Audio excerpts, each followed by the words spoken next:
Halo, perkenalkan nama saya Maria, saya dari Sosiologi kelas C. Nah, di sini saya akan mencoba mempraktekkan soal nomor satu. Nah, soal nomor satu ini itu adalah untuk mengetahui perbedaan pengetahuan dari desa A dengan desa B setelah diberi penyuluhan. Nah, kita langsung masuk ya. Kita lihat dulu di variabel view-nya. Itu ada pengetahuan dengan label juga dengan pengetahuan, terus desa, lalu labelnya desa A dan desa B. Setelah itu kita ke data view. Nah, di pengetahuan kita masukkan dari 1 sampai 20 itu desa A. Setelah itu dari 21 sampai ke 40 itu di desa B. Nah, lalu untuk angka di desanya itu angka 1 untuk desa A dan 2 untuk desa B. Nah, setelah itu kita masuk ke analyze, ke non-parametric test, legacy dialogues, habis itu ke to independent sample. Nah, di sini kita masukkan pengetahuan itu ke test variable list, lalu desa A dan desa B ini masuk ke grouping variable.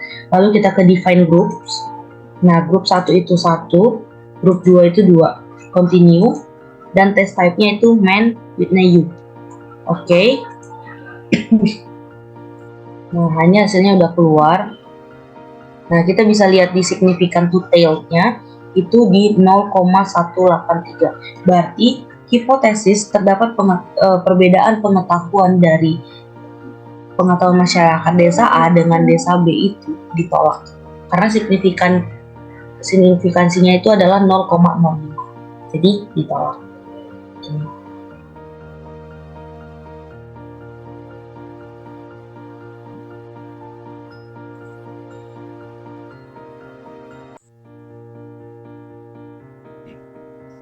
Nah, selanjutnya saya akan mempraktekkan yang kedua. Nah, di sini kita itu ingin mengetahui gitu perbedaan kemampuan dalam mengerjakan tes pada mata kuliah bahasa Inggris itu untuk mahasiswa jurusan sosiologi dan juga jurusan ilmu politik. Nah, kita ke variabel view, saya sudah menulis ini di kemampuan, terus di sini kemampuan berbahasa Inggris, setelah itu jurusan sosiologi dan ilmu politik. Nah, setelah itu kita ke data view. Nah, di data ini kita udah menaruh dari 1 sampai 30 itu ini adalah mahasiswa sosiologinya, dan dari 31 sampai 60-nya itu dari mata untuk mahasiswa jurusan ilmu politik. Nah, mahasiswa sosiologinya itu kita kodekan 1, dan begitu juga ilmu politik kita kodekan 2. Terus kita ke analyze dan parametric test, ke legacy dialogue, habis itu ke to independent sample. Nah, di sini pemasukan kemampuan berbahasa itu di test variable list, juga jurusan sosiologi ini di grouping variable. Nah, di sini kita ubah di define group itu grup 1 itu jadi 1, grup 2 itu jadi 2. Continue, test type-nya kita ganti jadi ke word for which. Nah, setelah itu kita oke kan. Nah, terlihat kan di sini datanya, hasilnya signifikansinya itu adalah kurang dari 0,001. Itu artinya hipotesisnya itu diterima. Berarti terdapat perbedaan kemampuan dalam mengerjakan tes untuk mata kuliah bahasa Inggris pada mahasiswa sosiologi, juga mahasiswa ilmu politik.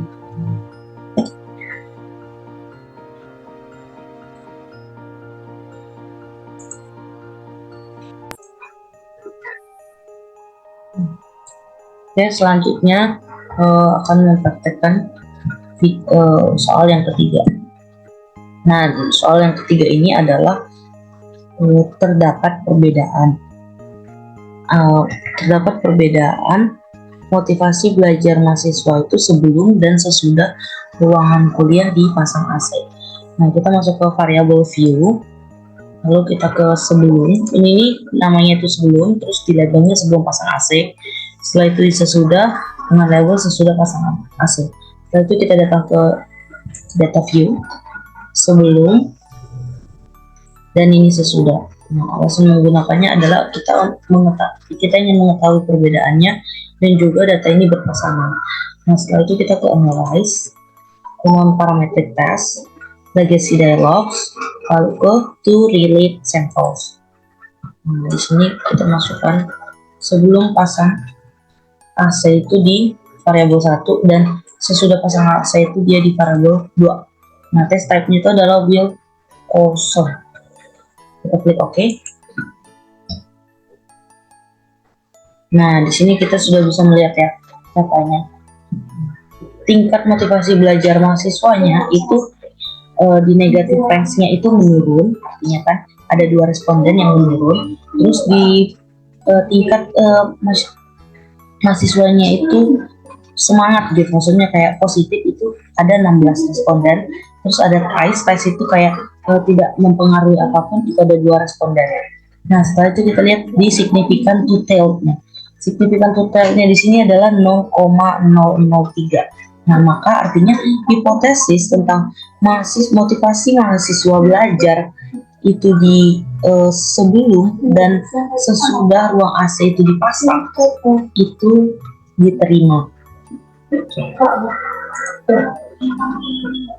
Nah, selanjutnya saya akan menjelaskan di soal nomor 4. Nah, hipotesisnya itu adalah terdapat perbedaan nilai yang signifikan dari hasil evaluasi dalam pelatihan kewirausahaan. Nah, di sini udah ada datanya hari pertama, hari kedua, dan hari ketiga. Kita masuk ke sini, variable view-nya. Hari pertama itu di labelnya itu hari ke-1, nama, terus yang kedua itu harinya yang kedua, terus yang ini ketiga, dan ini hari ketiga. Lanjut kita ke data view. Tadi udah dimasukkan dari Excel ke sini. Habis itu kita langsung ke analyze. Setelah itu kita ke non-parametric test, legacy dialogs, ke key relate sample. Oh ya, alasannya tadi itu karena datanya adalah berbentuk original juga dan juga berpasangan. Lalu kita masukkan ini semua ke tes variabel dan Friedman one way ANOVA. Oke. Nah, di sini kita udah bisa melihat ya hasilnya. Signifikansinya itu udah 0,140. Nah, itu lebih besar dari 0,05. Berarti HO-nya itu tidak terdapat perbedaan nilai itu diterima, sedangkan H1-nya terdapat perbedaan nilai itu ditolak.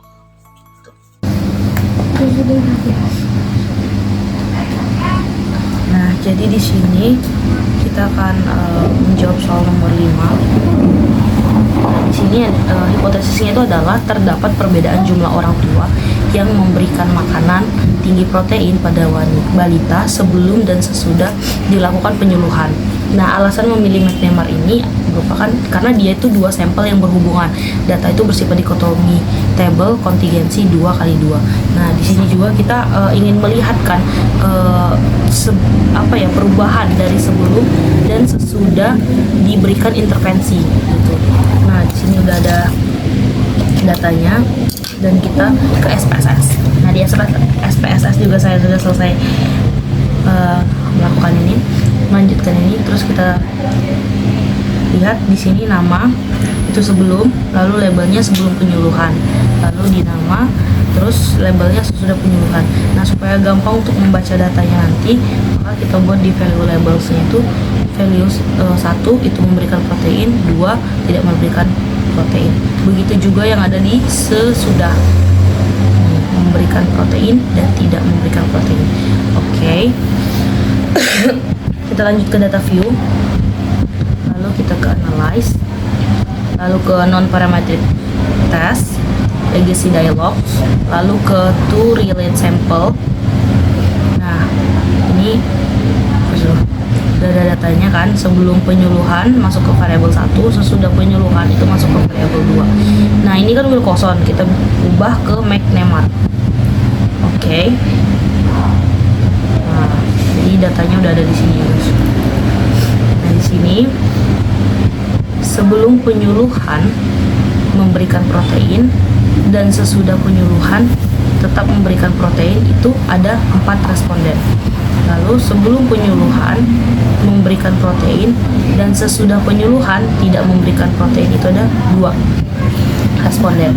Lalu sebelum penyuluhan tidak memberikan protein dan sesudah penyuluhan itu memberikan protein itu ada 14 orang, 14 responden.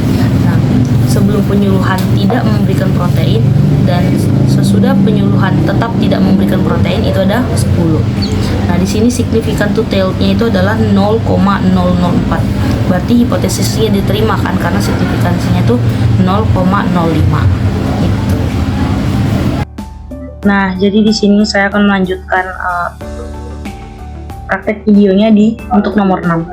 Nah, jadi di sini itu pertanyaannya, hipotesisnya itu adalah terdapat perbedaan nyata jenis online shop yang digunakan oleh pedagang online, gitu kan.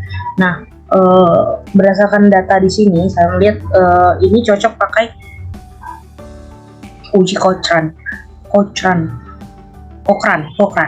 Nah, Cochrane ini itu digunakan untuk menguji hipotesis komparatif case sampel berpasangan dengan data yang berbentuk nominal dikotomi. Nah, terus juga dia tuh jawaban atau hasil observasinya itu berbentuk dua, kayak ya, tidak, gitu. Terus terjual atau tidak gitu. Dan untuk skornya itu ya itu 1, kalau tidak itu 0 gitu. Nah, terus jadi di sini udah ada data. Kita masuk ke variable view untuk melihatnya. Nah, di sini kan namanya TikTok gitu, labelnya juga TikTok. Nah, value-nya itu kita masukkan. Nah, yang kayak tadi tuh di Cochrane itu kan dia menggunakan ya tidak gitu. Jadi untuk yang ya itu 1, tapi kalau yang tidak itu 0. Jadi kayak 1 menggunakan, 0 itu tidak menggunakan. Nah, begitu juga dengan yang di Shopee dan Tokopedia. Nah, di sini juga sama, menggunakan itu 1, tidak menggunakan itu 0. Lanjut juga itu dengan Tokopedia, sama ya berarti.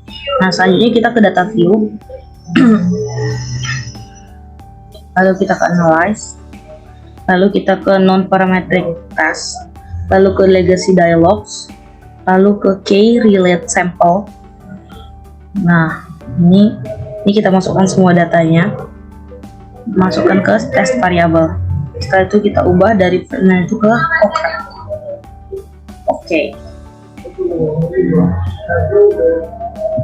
Nah, dari sini bisa kita lihat ya nilainya preferences dengan juga tes statistik.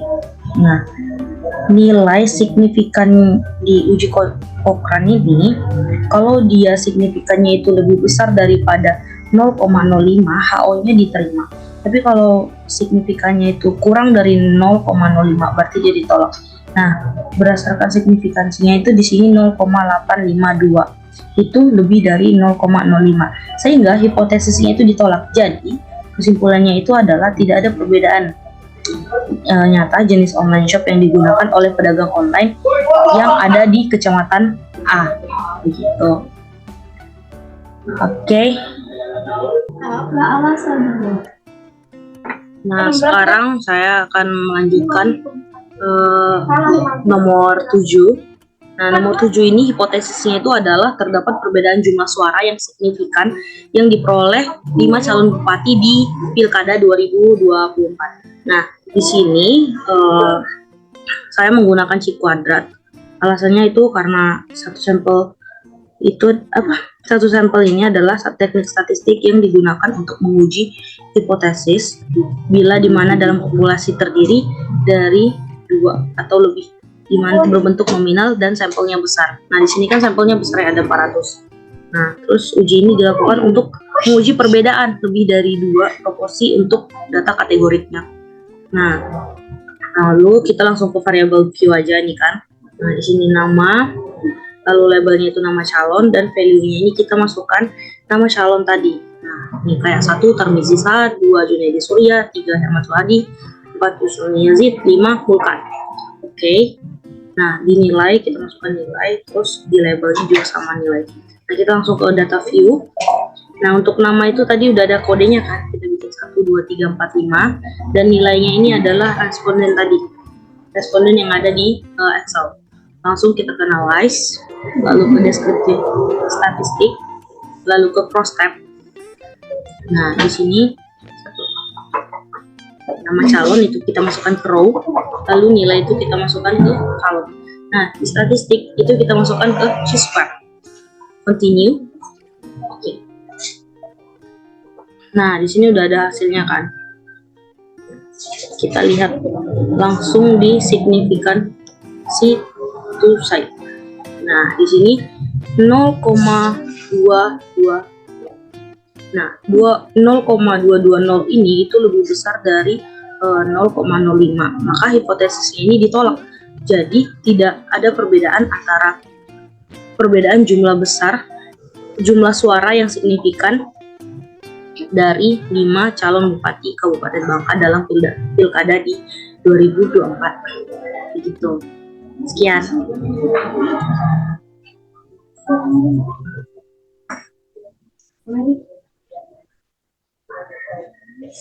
Terima kasih. Sampai jumpa kembali.